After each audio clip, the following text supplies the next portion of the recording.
வணக்கம் நண்பர்களே. இன்னைக்கு நம்ம எதை பத்தி பார்க்க போறோம்னா, முருகனுக்கு எத்தனையோ சிறப்பான ஆலயங்கள் இருக்கு. ஆறுபடை முருகனுக்கு பார்த்தீங்கன்னா கடற்கரையில அமைந்த ஒரே தலம் தான் அது திருச்செந்தூர் மட்டும்தாங்க. இந்த திருச்செந்தூர் திருக்கோவில பார்த்தீங்கன்னா கருவறையில நடக்கக்கூடிய அதிசயம் என்ன? இந்த கோவிலை பற்றி சில சுவாரஸ்யமான பதிவுகளை இந்த வீடியோல நம்ம பார்த்து தெரிஞ்சுக்கலாங்க. மேலும் நீங்க புதியவராக இருந்தீங்கன்னா மறக்காம வேலை இருக்க பைமே சேனலை சப்ஸ்கிரைப் பண்ணிட்டு கூடவே இருக்க பெல் பட்டனை கிளிக் பண்ணிக்கோங்க. நீங்கள் தனிப்பட்ட முறையிலும் உங்கள் ஜாதகத்தை பார்ப்பதாக இருந்தீங்கன்னா ஜாதகத்தில் தெளிவான பதிவையும் பரிகாரத்தையும் பெற்றுக்கொள்ள வீடியோவில் டிஸ்கிரிப்ஷனில் கொடுத்துருக்க நம்பருக்கு மறக்காமல் கால் பண்ணி தெரிஞ்சுக்கோங்க. வாங்க நண்பர்களே, வீடியோக்குள்ளே போகலாம். திருச்செந்தூர் முருகனுடைய அறுபடை வீடுகளில் ஒன்று தாங்க திருச்செந்தூர்னாவே நம்ம நினைவுக்கு வருவது கடற்குளியல், நாளைக்கிணறு, இலை விபூதி, கந்தசஷ்டி விரதம், இவை எல்லாமே தான் நினைவுக்கு வரும். இதை தவிர பார்த்தீங்கன்னா நாம் அவசியம் தெரிந்து கொள்ள வேண்டிய இன்னும் பல ஆச்சரியமூட்டும் வகையில் சிறப்பான ஒரு கோவில் தாங்க இந்த திருச்செந்தூர் கோவில். செந்தில் ஆண்டவன் ஆலயம் பார்த்தீங்கன்னா பிரணவத்தை அடிப்படையாக கொண்டு வாஸ்து லட்சணங்களோடு கட்டமைத்திருக்காங்க. கோயிலுடைய வடக்கு தெற்காக 300 அடி நீளமும் கிழக்கு மேற்காக பார்த்தீங்கன்னா 214 அடி அகலத்தோடு அமைந்திருக்கு. இந்த கோவிலில் கோபுரம் யாழி மண்டபத்துக்கு மேலேயே பார்த்தீங்கன்னா 137 அடி உயரமும் 90 அடி நீளமும் 65 அடி அகலத்தோடு இருக்குதுங்க. 9 மாடத்தில் கடிகார மாளிகையும் இருக்குது. இந்த கோவிலில் இருக்கக்கூடிய மூலவர் தவக்கோலத்தில் இருப்பதாகவும் சொல்லுவாங்க. எனவே இவர் கையில் வேலும் அருகில தேவியரும் இல்லைங்க. செந்திலாண்டவர் ஒரு முகம் 4 திருக்கரங்களோடு நின்ற கோலத்தில் கிழக்கு நோக்கி இங்கு காட்சி கொடுப்பாரு. மூலவருக்கு குமாரன் தந்திர முறையிலும் சண்முகருக்கு சிவகாம முறையிலும் பூஜைகள் இங்கு நடத்தப்படுது. மேலும் இந்த தளத்தில் பார்த்தீங்கன்னா வீரபாகு சோஸ்திரன்னு சொல்லுவாங்க. அந்த அர்த்த மண்டபத்து வீரபாகவும் வீர மகேந்திர காவல் தெய்வமாகவும் விளங்குறாரு. இந்த கோவிலில் செந்திலானவனுக்கு பூஜை செய்யும் முன்பே முதல்ல வீரபாகுவுக்கு பூஜை செய்து பிட்டு படைத்து வழிபடுறாங்க. அதே போல் இந்த ஆலயத்தில் பார்த்தீங்கன்னா கருவறையினுடைய பின்புறத்தில் 5 லிங்கங்கள் இருக்குது. கருவறைக்குள்ள 3 லிங்கங்களும் இருக்குதாங்க. இவற்றை அஷ்டலிங்கங்கள்னு சொல்லுவாங்க. இந்த அஷ்டலிங்கங்களும் இடம்பெற்றிருக்கக்கூடிய காரணம் என்னன்னு பார்த்தீங்கன்னா இவை சூரியன், சூரிய சந்திரராகவும் பஞ்சபூதங்களாகவும் உயிர்களாகவே விளக்குவதற்காக இப்படி காட்சியளிப்பதாகவும் சொல்லுவாங்க. இந்த கோவிலில் முருகன் சன்னதியில் முருகனுடைய பஞ்ச லிங்கங்களை நீங்கள் காணலாம். மற்ற லிங்கங்களை மனதாலும் பூஜித்து தாங்க வழிபட முடியும். அப்போது தாங்க நம்முடைய பிரார்த்தனையும் முற்று பெறுன்னு சொல்லுவாங்க. லிங்கங்களில் பஞ்ச லிங்கங்களும் பூஜை நடக்காது. ஏன்னா முருகப்பெருமான இந்த லிங்கங்களுக்கு பூஜை செய்வதாக ஐதீகமாக சொல்லப்பட்டிருக்கு. ஏன் இந்த திருச்செந்தூர் முருகனுக்கு என்னென்ன நெய்வேத்தியங்கள் படைக்கிறாங்கன்னு தெரிஞ்சுக்கோங்க. இங்கு மூலவருக்குன்னு நெய்வேத்தியத்தில் காரம் புளி சேர்ப்பதில்லை. அதே போல் சண்முகருக்கான நெய்வேத்தியத்தில் காரம் புளி உண்டு. பருப்பு கஞ்சி, தோசை, தேன்குழல், அதிரசம், அப்பம், பிட்டமுது, தினைமாவு இடம்பெறுதுங்க. இங்கு உதய மாத்தாண்ட பூஜையின் போது தோசை, சிறுபருப்பு கஞ்சி நெய்வேத்தியமாக இடம்பெறுது.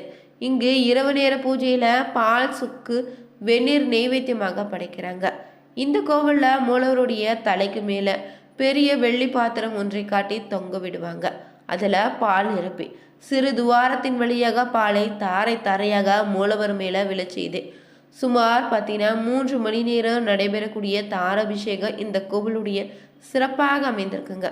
மேலும் இந்த கோவிலில் தினந்தோறும் இரவு 9 மணி அளவில் 9:45 நிமிடத்துக்கு சுவாமிக்கு திரையிட்டு தீபாராதனை நடத்துகிறாங்க. பிறகு ஆறுமுகனுடைய முன்பள்ளியறை சொக்கரை வைத்து தீபாராதனை செய்வாங்களாம். இதே ரகசிய தீபாராதனைன்னு சொல்லுவாங்க. லோக திருமேனியரான இங்கு இருக்கக்கூடிய ஆறுமுக பெருமானுக்கு ஆண்டுக்கு 36 தடவை மட்டுமே அபிஷேகம் நடத்துறாங்க. இதுல விபூதி அபிஷேகம் சிறப்பாக சொல்லப்படுதுங்க. மேலும் இந்த தலத்தினுடைய சிறப்பம்சம் என்னன்னா இலை விபூதி பிரசாதம் தாங்க. இங்கு திருச்செந்தூர்ல தேவர்கள் பன்னீர் மரங்களாக உள்ளதாகவும் சொல்லப்படுது. 12 நரம்புகளை உள்ள பன்னீர் மர இலைகளை வைத்து தான் தரக்கூடியதுங்க இந்த இலை விபூதி பிரசாதம். முருகப்பெருமானே பார்த்தீங்கன்னா தன்னுடைய 12 கரங்களால் விஸ்வாமித்தருடைய காச நோய் நீங்க திருநீர் அளித்ததன் தாற்பயம் தான் இதுன்னு சொல்லுவாங்க. மேலும் சூரபத்மனை வதம் முடிந்த பின்னாடி முருகப்பெருமான் தன் பரிவாரங்களுக்கு 12 கைகளினால விபூதி பிரசாதம் வழங்கியதாகவும் சொல்லப்படுது. அதனால தான் திருச்செந்தூர் முருகன் கோவிலில் தரக்கூடிய இலை விபூதிக்கு இத்தனை சிறப்புங்க. இந்த திருச்செந்தூர் முருகன் கோவில் பார்த்தீங்கன்னா தமிழ்நாட்டில் தூத்துக்குடி மாவட்டத்தில் அமைந்துள்ள முருகனுடைய அறுபடை வீடுகளை இரண்டாம் படை வீடுங்க.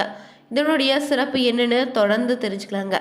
அறுபடை வீடுகள்லேயே கடற்கரையில் அமைந்துள்ள ஒரே கோவில்னா இது திருச்செந்தூர் கோவில் மட்டும்தாங்க. இங்கு சூரபத்மனை முருகன் வதம் செய்த தலன்னு சொல்லுவாங்க. சூரனை வென்றதால் ஜெயந்தி நாதர்னு பேரில் இங்கு முருகப்பெருமான் அருள்பாலிக்கிறாரு. இங்கு சண்முக வடிவில் முருகன் அருள்பாலிக்கும் ஒரே தலம் இது மட்டும்தாங்க. முருகனுடைய வீரத்தை கொண்டாடும் விதமாக இங்கு கந்தசஷ்டி விழா வெகு விமர்சையாக கொண்டாடுறாங்க. மேலும் மூலவருடைய சன்னதியினுடைய பின்புறம் பார்த்தீங்கன்னா 5 லிங்கங்கள் இருக்குது. முருகனுடைய முக்கிய படை தளபதியான வீரபாகுக்கு தனி சன்னதி இங்கு இருக்கு.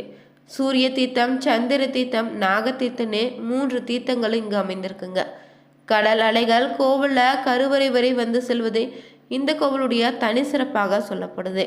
இந்த கோவிலை பற்றி பார்த்தீங்கன்னா திருப்புகழ் பாடிய அருணகிரிநாதர் பார்த்தீங்கன்னா திருச்செந்தூர் கோவிலை பற்றி 83 பாடல்களை பாடியிருக்காரு. இந்த கோவிலை பார்த்தீங்கன்னா சுப்பிரமணிய சுவாமி, சண்முகரனை 2 மூலவர்கள் இருக்கிறாங்க. திருச்செந்தூர்ல வீரபாகு தேவர் தாங்க காவல் தெய்வமாக இருக்கிறாரு. மேலும் இங்கு பார்த்தீங்கன்னா இந்த ஆலயத்துக்கு வீரபாகு பட்டினன்னு கூட பெயர் இருக்குதுங்க. இங்கு திருச்செந்தூர் தளத்துல தினமுமே வீரபாகு தேவருக்கு பூஜை நடத்தப்பட்ட பிறகே மூலவருக்கு பூஜையை நடத்துறாங்க. மூலவர் சுப்பிரமணியருக்கு தினமும் தூய வெள்ளை நிற ஆடையை அணிவிப்பாங்க. சண்முகருக்குன்னு பார்த்தீங்கன்னா பச்சை நிற ஆடைகள் மட்டும்தான் அணிவிக்கப்படுதுங்க. மூலவருக்குடைய பின்புறம் சுரங்கரை ஒன்று உள்ளது. உள்ளே சென்றீங்கன்னா முருகன் பூஜித்த பஞ்சலிங்கத்தை நீங்க தரிசிக்கலாம். இந்த அறைக்கு பாம்பரைன்னு பெயருங்க. மேலும் இந்த கோவில்ல இடது பக்கத்துல வள்ளி குகை இருக்கு. இந்த குகைக்கு முன்புள்ள சந்தன மலையில தொட்டில் கட்டினால் குழந்தை பாக்கியம் விரைவில் கிடைக்கணும்னு சொல்லுவாங்க. மேலும் இந்த ஆலயத்தில் பார்த்தீங்கன்னா சண்முகர், ஜெயந்திநாதர், குமர விடங்கர், அலைவாய் பெருமாள்னு 4 உற்சவர்கள் அருள்பாலிக்கிறாங்க. இவங்கள குமர விடங்கரை மாப்பிள்ளை சுவாமின்னு சொல்லுவாங்க. திருச்செந்தூர் கோவில்ல மூலவர் முன் அமைந்துள்ள இடம் மணியடின்னு சொல்லுவாங்க. இந்த இடத்துல நின்று சுப்பிரமணியரை தரிசிப்பது சிறப்பான பலனை தருங்க. இங்கு 4 கிணறு 24 அடி ஆழத்தில் இருக்கு. இங்கு நீராடிய பிறகே நீங்க கடல்ல நீராட வேண்டும். அதே போல இந்த கோவில திருப்பணிக்காக மௌனசாமி, காசிநாத சுவாமி, ஆறுமுகசாமி மூவருமே தங்கள் வாழ்நாளை அர்ப்பணித்ததால அவங்களது சமாதி 4 கிணறு அருகே அமைத்திருக்காங்க. இந்த கோவிலுக்கும் செல்லும் வழியில பார்த்தீங்கன்னா துண்டுகை விநாயகர் கோவில் இருக்கு. இந்த விநாயகரை வணங்கிய பின்னர் தாங்க முருகப்பெருமானை நீங்க வணங்கி வழிபடணும்.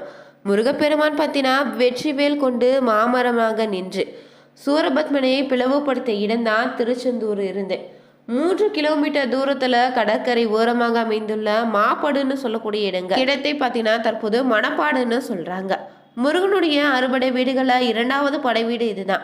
முருகனுடைய அவதார நோக்கமே அரக்கனை சம்ஹாரம் செய்வதுதான். திருச்செந்தூர்ல தாங்க அந்த அவதார நோக்கம் பூர்த்தியாயிருக்கு. எனவே முருகனுடைய தலங்கள்ல திருச்செந்தூர் தலமே தெய்வீக சிறப்பும் தனித்துவமும் கொண்டதாக அமைந்திருக்கு. இங்கு மட்டுமில்லைங்க, இத்தல இறைவனோ ஞானத்தை அருளி தீயவைகளுடன் இருந்து நம்மை காப்பாற்றி அருள்வாரு. இந்த திருச்செந்தூர் கோவிலை பார்த்தீங்கன்னா ராஜகோபுர வாசல் ஆண்டு முழுவதுமே அடைக்கப்பட்டே இருக்கும். சுரசகாரம் முடிந்ததுமே தெய்வானை திருமண நாளில் மட்டுமே அந்த வாசல் திறக்கப்படுமா. இந்த கோவிலில் நடைபெறக்கூடிய பூஜைகளில் விஸ்வரூப தரிசனம் தாங்க நிர்மாலிய பூஜை மிக முக்கியமான பூஜையாக அமைந்திருக்கு. இங்கு மூலவர் தவக்கோலத்தில் இருப்பதால காரம் புளி பிரசாதத்தில் சேர்க்க மாட்டாங்க. ஆனால் சண்முகருக்குரிய பிரசாதத்தில் காரம் புளி உண்டுங்க. திருச்செந்தூர் முருகனை வழிபடக்கூடிய முறை என்னன்னு பார்த்தீங்கன்னா முதல்ல கடலை நீராடிட்டு பின்னர் 4 கிணற்றுல மற்றும் கந்த புஷ்கரில் நீராட வேண்டும்னு சொல்லுவாங்க. கோவில்களில் இருக்கக்கூடிய மற்ற புனிதமான தலங்களை தரிசித்து வழிபடுங்க. ஒவ்வொரு தமிழ் மாதத்திலையும் பார்த்தீங்கன்னா இங்கே சிறப்பு பூஜைகளை நடத்தப்படுது. ஈர உடைகளை மட்டும் மாற்றிக்கொள்ளவும் ஈர உடைகளுடன் கோவிலுக்குள்ள செல்லக்கூடாதுங்க. முதல்ல தொண்டிகை விநாயகருக்கு தலையை சுற்றி சிதறக்காய் உடைத்திட்டு பிறகுதான் முருகனை தரிசிக்க செல்ல வேண்டும். 4 கிணறு அருகே திருச்செந்தூர் கோவிலை புனரமைத்த மௌன சுவாமி, காசி சுவாமி அவங்களுடைய சமாதி இருக்கு. அங்கே சென்று வழிபட்டு நீங்கள் கோவிலுக்கு செல்லலாம். கோவிலில் மூலவர் பார்த்தீங்கன்னா சுப்பிரமணியர் கிழக்கு நோக்கியோ, சண்முகர் தெற்கு நோக்கி அருள்பாலிப்பாங்க. முருகனுடைய நாமங்களை மட்டும் மனதார உச்சரித்து கொண்டு கண்ணார பார்த்து வணங்குவாங்க. நீங்கள் திருச்செந்தூர் செல்வதாக இருந்தீங்கன்னா முன்னதாகவே புதன்கிழமை சென்று விடியற்காலை வியாழக்கிழமையில திருச்செந்தூர் முருகனை தரிசித்து வருவது குரு பகவானுடைய அருளை பெற்றுத்தரும். வீடியோ பிடிச்சிருந்தா லைக் பண்ணுங்க, ஷேர் பண்ணுங்க, கமெண்ட் பண்ணுங்க. Thank you viewers.